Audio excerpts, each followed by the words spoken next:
Welcome to the Sales Influence Podcast, where we talk about finding the why in how people buy.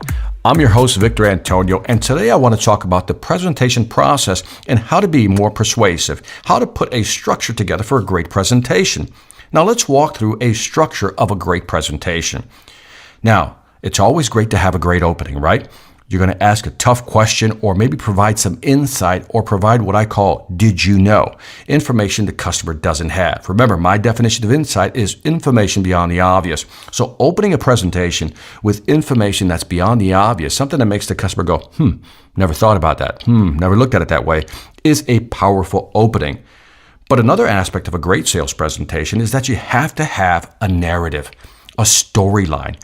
What is your presentation about? In other words, what's the key point that you're trying to make? Are you trying to convince the customer that you have new technology and you're leading edge? Is that the storyline? Is that the headline?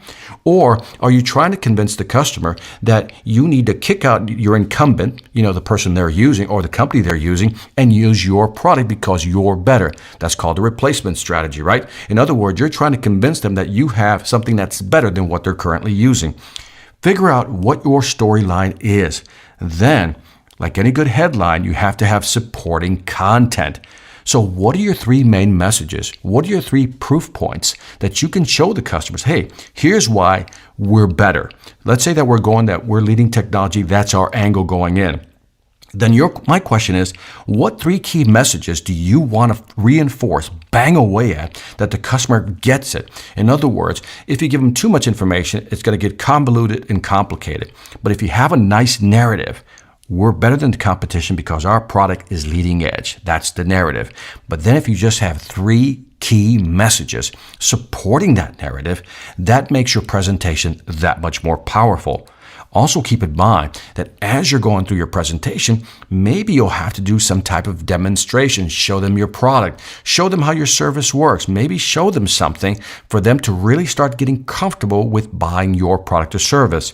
And then let's not forget social proof. These are things that you're going to have to show the customer to prove to them that what you're saying is absolutely true. For example, you may want to show them a case study of a similar customer in that industry, in that market segment, who used their product, and here are the results that they achieved.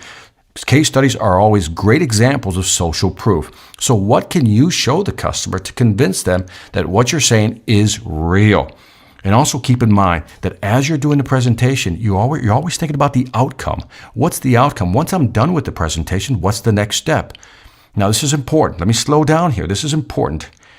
Every time you do a presentation, it always begins with the obvious end in mind. So what is the end? What do you want to have happen when that presentation is done? You need to have that clearly defined in your head before you even put together the presentation. In other words, you're going in there to talk to the customer. What is the desired outcome? You need to know that ahead of time, because knowing the outcome will allow you to build your presentation with that end in mind. Now, as you move through the presentation, remember, it's all about reducing resistance also.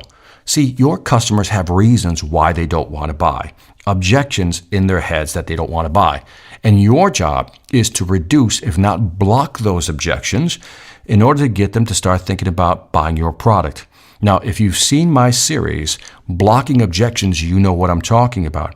If customers typically have on average 3 to 5 objections, then you need to address those objections during your presentation.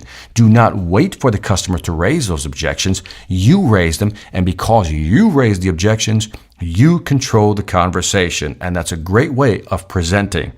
Last but not least, remember, we have an outcome, and the outcome is we desire to do something at the end of this presentation. We want the customer to execute on this.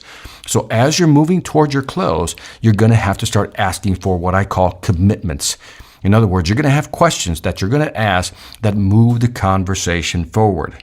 Now, all this is fine and dandy. You understand the sales presentation process. It starts with a structure, a good opening, right? An attention grabber, some did you know information, some key insights, information beyond the obvious, things they didn't know. Then we create a narrative.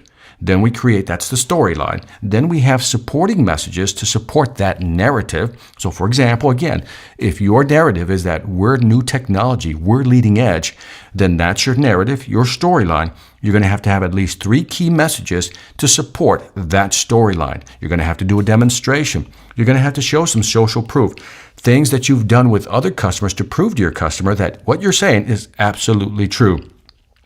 And during that presentation, you're going to have to find ways to reduce resistance. In other words, customers have objections. You're going to have to find ways to reduce that objection as you move, or objections as you move through that sales process. Last but not least, you got to close. And the best way to close is to begin towards the end to ask commitment questions. Am I showing you something that is of interest to you, Mr. Customer? Does this seem like a fit? Does it seem to have the features and the functions that you desire to make your company better, grow faster, increase revenue, reduce costs, whatever it may be?